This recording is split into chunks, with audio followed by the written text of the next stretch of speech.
Hello, everyone. This is the Cricket Forum, your place for the latest news, views, rumors, and all the happenings in the world of sport, in the world of cricket, not sport cricket. So, for your latest news and views, rumors, and all the happenings in the world of cricket, this is the place to be. Indian cricketers are upset with the DRS system in Cape Town. West Indies loses first match in ICC Under-19 cricket tournament. No NOC for Odean Smith and Oshane Thomas. Ireland won second ODI to level series against the West Indies 1-1 going into Sunday's final game. England let early advantage slip against Australia, and ECB CEO Tom Harrison said they need a reset in England. This is the sport. This is the Cricket Forum. Please remember to slash a like on the video, share, and subscribe. So let's get into business. Now, India lost the third test to lose the series 2-1. South Africa beat them comfortable by 3 wickets today in the third and final test match in Cape Town.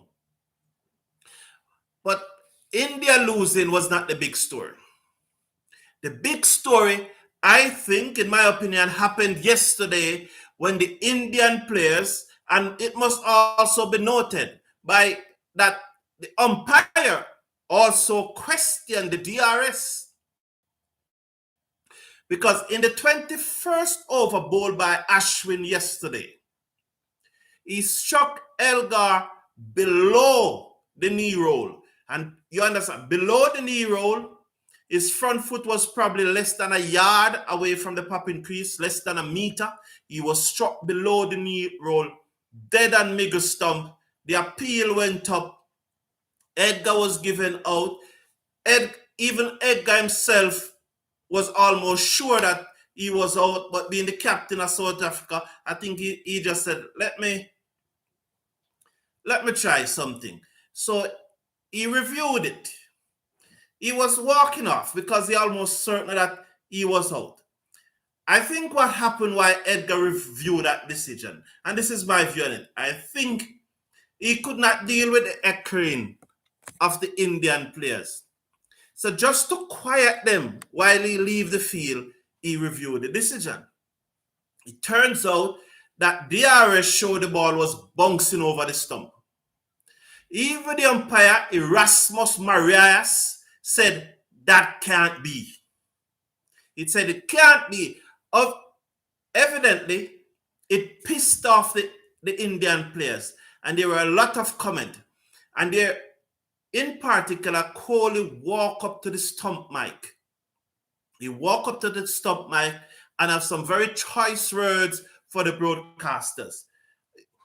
I quote, he said other things, but I quote this one. Focus on your team while they shine the ball. That's what Kohli said in the stump mic. Focus on your team while they shine the ball. He said that in the stump mic, among other things. Players even say you got to find better ways to win.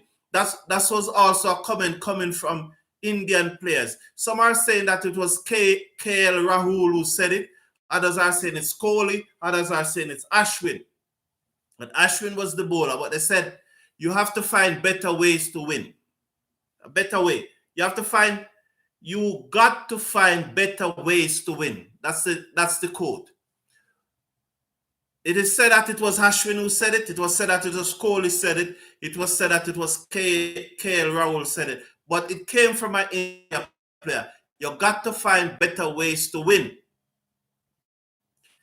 Kohli said, focus on your team while they are shining the ball. Now, so the Indian players were aggrieved and tension rises. it forced Supersport, who was the broadcast partner, who was responsible for the technology at the ground, Supersport, to issue a statement, and part of it read, the bounce in the pitch. It was the bounce in the pitch that caused the ball to go over the stump. So why wasn't this bounce evident all through the match? Why was it just that one delivery that shows extra bounce in the pitch?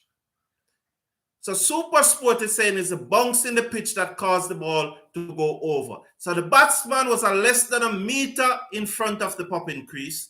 The ball struck him below the knee roll. The off spinner is bowling a spinner, letting it go at about 98, anywhere between 88 and 90 k. And DRS showing the ball was bouncing over the stump. The umpire, Erasmus Marismos, said that can't be true. That can't be true. That's what the umpire said. The Indian players were pissed off. Now people are calling that the ICC should punish Kohli. Michael Vaughan from Ruthless England got into it, and I said that Kohli should not get away with it. Gautam Gambhir, the former Indian opening batsman, said that Kohli misbehaved and is unruly and he should be punished. So people are calling for Kohli to be punished. Now, personally, and this is my opinion, I think that a talking to is good enough, but I don't think it requires any punishment. But it's emotion. It's emotion. That's cricket. Sport is not a boring thing. Sport is emotion. Sport is emotion. So whose ego are bruised? People's ego will always be bruised in sport. And if you are killing that emotion, you're killing the sport. You cannot stop people from being emotional when it comes to sport. There will be no excitement.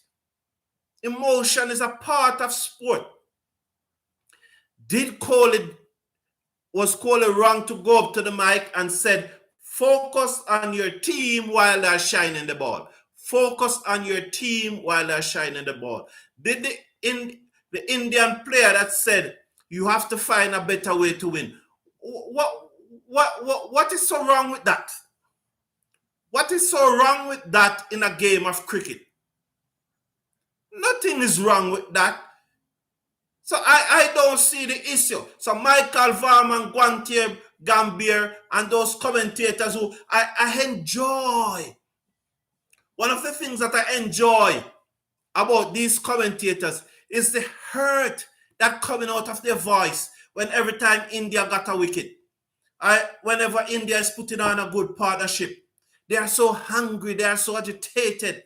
How many times you see a decision is to be made and Supersport don't show all of the angles that are available? Especially if it's a decision to favor India. A number of times during this test series, I saw when more angles could have been shown and Supersport did not show it. It is not a good look for Cricket South Africa. It is not a good look for the broadcasters. And I understand, and I fully understand how easy it is for Indian players to be aggrieved of what happened in South Africa. The ball hit Hedgar, who's at the end of the second test said that they had was to kill me if they wanted to out me because he came not out for 96 and then remarked they would have to kill me to get rid of me today. But he have out twice since and nobody killed him. And thanks to Supersport showing where the ball was going to bounce over the stump, he batted a little longer yesterday than he should have.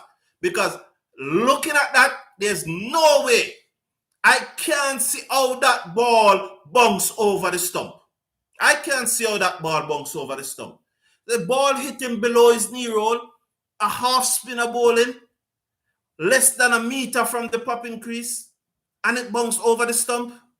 As the umpire said, that can't be right. That's the Erasmus Marias, I think his name. Erasmus Marismus, something like that. The umpire in the test. So Indian players were aggrieved, and there's a lot of backlash. I want to say a lot of backlash. There's a lot of comments coming from individuals. Michael Vaughan, who England team cannot win a Ashes match. I think since the turn of the century, England have won only 4 matches in Australia. 4 since the turn of the century. So Michael Vaughan need to go and fix that. That's what Michael Vaughan need to do. Go and fix England cricket problem and leave India alone when it appears that things were not quite right in South Africa with the technology. Now, the ICC Under-19 World Cup got started today. The first match was between West Indies, the host, and Australia. West Indies made 169 all out. 169, not doing better than the senior team. Australia replied, hitting it off comfortable, making 170 for 4. Although they lost a early wicket to be 5 for 1, but then West Indies not capitalized and they cruised to victory. What puzzles me today, though, when Australia was, say, 100 for 3, West Indies relaxed the field. Now, Australia was chasing 300 or 320. If you have only 4 fielders in the circle, you are actually giving away the runs. In a case where you are defending a small total and you know you have to bowl out the team to win, because as long as Australia bat those 50 overs, they're going to win. And they didn't need 50 overs. They did it in 45 overs. So as long as Australia bat those 50 overs, they were going to win the match. What West Indies did was to relax the field. Australia just milked the bowling. They took no chance in cruising to victory at 170 for 4. No ball over the top, everything on the ground, because only 4 fielders in the circle. Why are you saving boundaries when the team need less than 6 runs per over to win? A matter of fact, they need less than 3 runs per over to win. At one stage of the game, they need less than 3 runs per over to win. So why are you saving boundaries? I'm not saying that you should not have 1 or 2 fielders on the boundary, but you must have the fielders saving the single. Force the batsman to beat the infield. Force the batsman to beat the infield. That's the only way you're going to win the match. You have to pick up wicket. You have to have a slip. You have to have attacking fielders, and you have to have fielders. You have to have fielders forcing the bats, stopping the single. You have to have fielders stopping the single, and you have to have attacking fielders. You may have 2 or 3 on the boundary, yes, but it can't be more than 3. You have to have fielders stopping the single. You have to have attacking fielders to take the opportunities if it should come your way. Defending 169, you cannot have 5 fielders on the boundary defending 169 in a 50 over match when the run rate is less than 4 at the beginning, barely over 3 at the beginning, and as the match progressed, it became less than 3. Why do you need 5 fielders on the boundary? I'm always wondering if these teams do not have coaches. What are these people collecting the money for? What are they collecting the money for? How can you have 5 fielders on the boundary defending 169 in a 50 over match? And the batting team, Australia, who their under-19 players are well groomed, most of them would have played Sheffield Shield. Unlike us, I do not think there's one member of that West Indies squad who have played a regional 4-day match. I don't think, not one.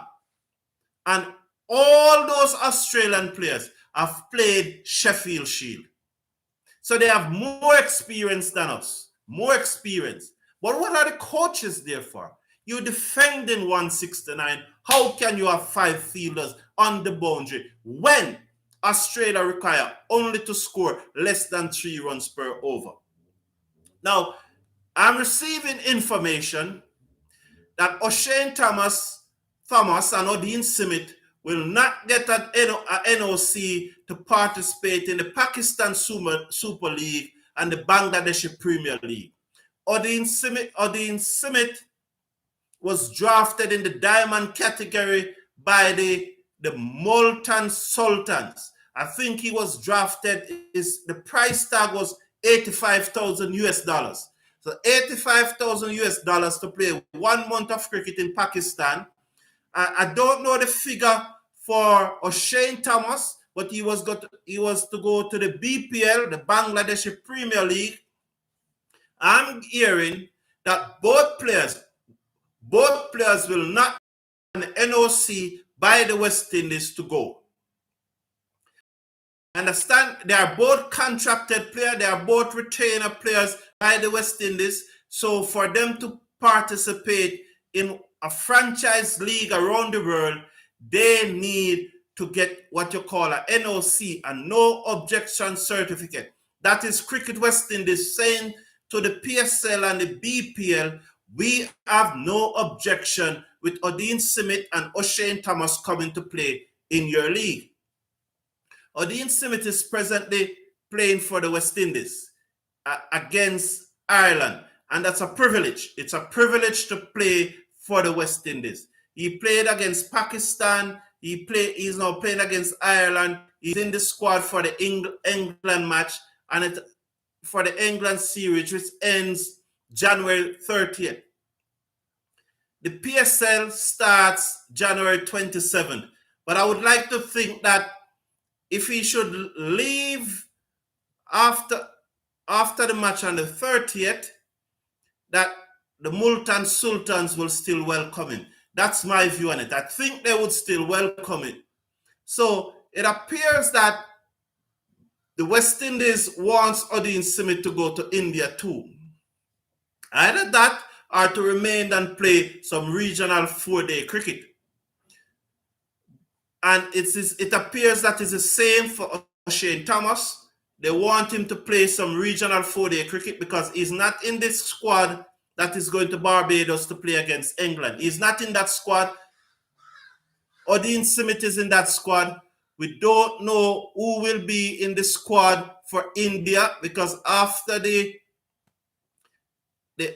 England series in Barbados, the 5-match ODI series in Barbados, after those 5 matches, the team leave immediately for India to play 3 ODI and 3 T20. The first ODI, I think, scheduled for the 6th of February in Lucknow. So the first ODI is scheduled for the 6th of February in Lucknow, India. They're operating on a tight schedule and a very tight schedule. So it appears that with Odean Smith in the squad already, it appears that he will probably be going on to India. So as a result, West Indies have not granted him a NOC to play in the PSL. Neither have they granted Oshane Thomas a NOC to play in the BPL. Oshane Thomas will be playing a practice match in Jamaica, I think starting either tomorrow or Sunday. I don't know the exact date, but the match is scheduled to start over the weekend. A practice match in Jamaica between the best of the best. All the players are Jamaican. All of them are part of the Scorpion squad. And so there's a practice match to be played starting either tomorrow or Sunday. And Oshane Thomas is a member of those squad. So those 2 fast bowlers, the 2 fastest bowlers in Jamaica, and probably, highly likely, the 2 fastest bowler in the West Indies, the West Indies, Cricket West Indies are saying you are not getting an NOC to go and play franchise cricket. They are a retained player, so they have to abide by the decision of Cricket West Indies. It will be very interesting to see what will happen come June, because the effective date for the retainer, the retainer usually runs from the 1st of July to the 30th of June the following year. It will be very interesting to see what will happen come June if these players will sign a new retainer with the West Indies or the value on that retainer. It's an interesting time ahead for these two speedsters once they remain fit and healthy. Very interesting time ahead, and I hope in the end the right decision is made. So I hope the right decision is made. Now, speaking about West Indies not granting NOC, West Indies lost the match yesterday, as you all have known. Ireland beat them comfortably by 5 wickets with the Duckworth-Lewis system. Rain came and the match was reduced, and Ireland won comfortably. Now, I want to say something quickly about that match. And Ireland may well have won the match, and they may have won the match no matter what West Indies did. But there are two things that I want to point out that I think was poor captaincy. First, and it involved two players, the same two players, but I think there were some poor captaincy. This is my view. This is my view, and that's what I do here. I give my opinion. This is my view. When Shepherd and Simmet were batting, they put Ireland on the back foot. I did not see one message come out to say, gentlemen, now that Ireland is on the back foot, take your innings deep. Take your innings deep. Ireland stopped attacking the stump when Simmet and Shepherd were batting. They stopped attacking the stumps. No. Simmet chased a wide ball and out on the boundary. Shepherd play a rash stroke and out. Rashford, I'm not talking about football here. Rashford, the Manchester United forward, who is a baby, behaving like a baby. He's a baby. He shouldn't be playing Premier League. That's a baby. These footballers nowadays are so soft. Anyway, Shepherd play a rash stroke and get out. He was the last man to get out. I would have liked to see the captain or the coach, whoever, send out a message to these two batsmen and said, you are going hard, you are going good, but take it deep. Be more selective in your stroke now. Take it to the 48th over and then you go again. These guys are so powerful strikers of the ball. They hit the ball so cleanly. So even without trying to manufacture a shot, they're still going to get 8-10 runs or over, even without trying to manufacture a shot, even without trying anything. It's their natural ability to hit away the cricket ball. I don't see an instruction coming out. They were there. Odean was in full flight, 46 from 19 deliveries, 5-6 and 2-4, a beat ball. No instruction come out and say, Odean, take it deep. No instruction come out and say, Shepherd, you guys take it deep and then you go again. None of that. So for the second consecutive match, West Indies were bowled out within 48 overs. They did not bat the 50 over. For this match, they bowled out in 48 overs flat. The previous match, 48 overs and 5 deliveries. So for the second time, West Indies did not bat the 50 overs. And on both occasions, I think they had the opportunity to take the innings deep. The second thing I would have liked to see happen yesterday, and remember I'm saying, this will not guarantee that they would have won the match, but when Shepherd and Odean Simmet came off the field, one made 46, one made 50. The momentum was with those two fast bowlers. Am I right? Yes, the momentum were with those two fast bowlers. They had momentum. Why don't give them the new ball to bowl? Why did you not bowl Odean Simmet and Shepherd to start the West Indies bowling innings, knowing that the momentum is with them. This is a part of cricket. When the momentum is with a player, bowl him. That's why they say when you're batting and you get a start and it's your time, don't give it away. Don't give it away when you get a start. It's the same thing. When you're bowling and you're getting wicket, you continue bowl. The momentum was with Odean and was with Romario. Why they did not open the bowling? Why bowl with Akil and Older? You know, opening the bowling with Akil and Older, let the West Indies bowling just look tame overall. So it doesn't matter who comes on after them, the bowling just look tame. It just looked tame. It's like a script. One person told me that it looks like Older in Pollard, the captain, have a piece of paper in his pocket. That's why he said it looks like. He didn't say he has it. Because these guys are egotistics and they are very faker. So the next thing he's going to tell me that he never had any. But a friend of mine said, it appears that they are playing the cricket, they are an autopilot. Why? What is this obsession with having a spinner always opening the bowling? What is the obsession with having a spinner always opening the bowling? What's the obsession? There are time and a place for everything. And there are times when you want the spinner to open the bowling. But it can't be that every match West Indies have the same strategy with having this spinner opening the bowling. It can't be. What's the obsession? And so, I think that if I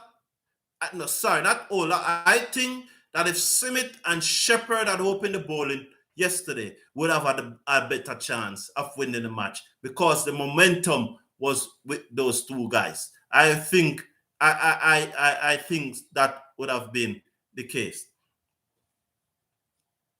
Now, England had Australia on the rope. Yes, they have Australia on the rope in the 5th and final Ashes test. 1 minute, please.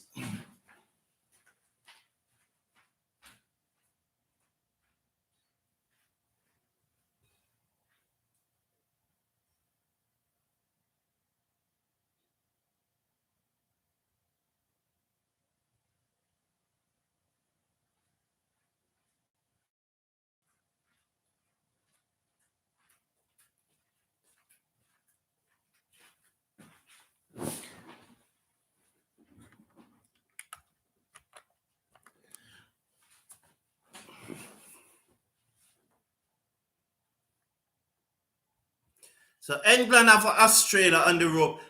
I started without the earpiece. I hope I was being heard clearly. So England have Australia on the rope at 12 for 3 in the 5th and final Ashes test. And because of injuries and a drop catch, when Labachane was on North, Zach Crawley, Mr. Sit-At-Slip. Zach Crawley dropped Labachane.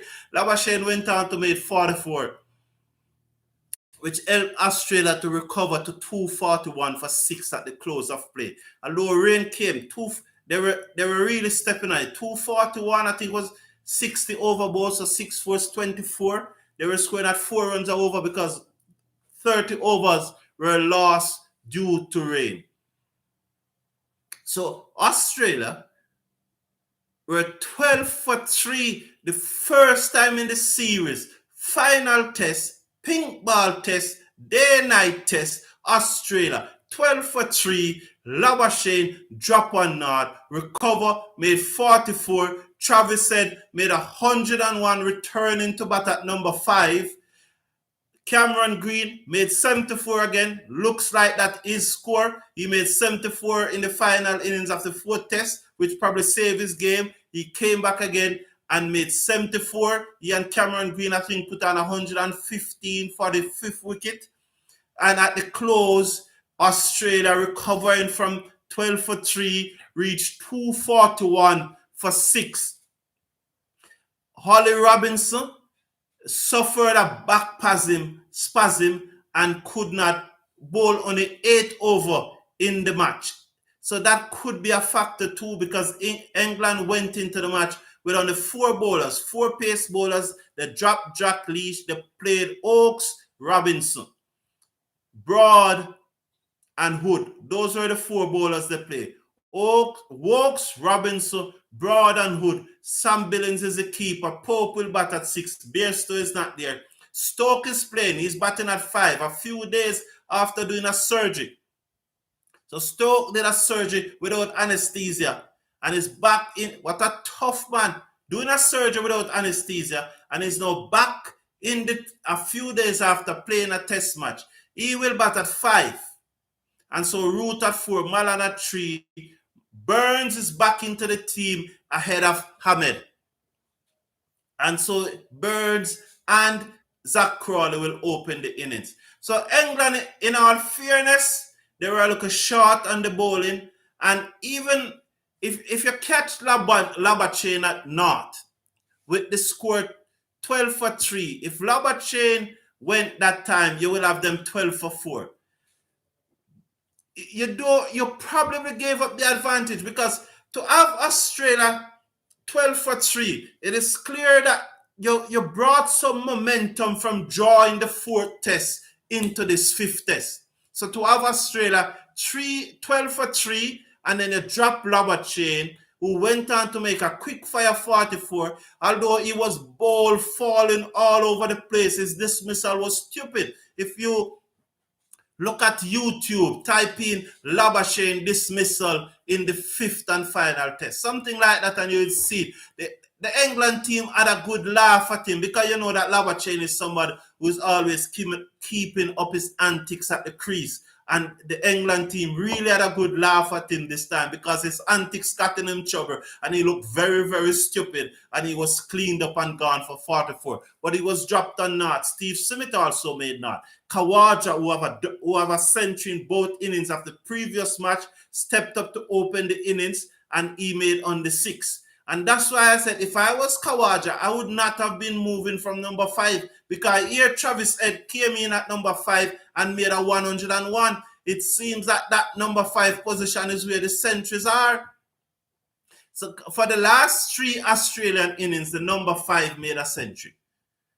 Khawaja made 2 in the 4th test, and now Travis Head made 101. I don't know, but I guess playing for your country supersede where you're back. A test match cap is a test match cap. But if I was Khawaja, I wouldn't be moving from number 5. Anyway, Travis Head came in, bat at number 5. They dropped Marcus Harris. Remember yesterday I was saying that 2 position is available for 3 cricketers. The same 3 batsmen who were fighting for these 2 positions at the start of the season. They are the 2 batsmen who were fighting for it at the end of the season. And so this time, Travis Head and Usman Khawaja got the nod ahead of Marcus Harris. At the start of the season, Marcus Harris and Travis Head got the nod. So Australia recover from 12 for 3 to be 241 for 6 at the end of the first day's play. Play call off just after tea, just after 59.3 overs, 50 overs and 3 deliveries, because rain fell and washed out the rest of the day's play. Now, ECB CEO Tom Harrison came out and saying that England cricket need a reset. England cricket need a reset. And he lists all the problems facing England cricket like you and I don't know them. We know all the problems facing England cricket. What I was expecting to hear from Tom Harrison, the ECB CEO, is that what are those fixes? What are those fixes? Tom Harrison gave no fix except one suggestion. And that one suggestion is that I have already written to Australia asking them if they can allow English cricketers to take part in the Sheffield Shield. That's the only thing. I have already written to Cricket Australia asking them if I can I'm asking them if they will allow some English cricketers to play in the Sheffield Shield, because the county cricket always accept Australian cricket to play in the county cricket. That's the solution for England crisis. Michael Vaughan, Mike Atherton, instead of talking about Kohli, need to fix England cricket. That's what they need to do. Fix their own cricket before they talk about India's cricket. Because India, who played in the World Test Championship final, went to England last year. India went to England last year and beat them. Not only beat them in England, beat them at Lord's, the home of cricket. So that's what Mike Vaughan and Mike Atherton and Tom Harrison needs to fix. They need to fix England cricket.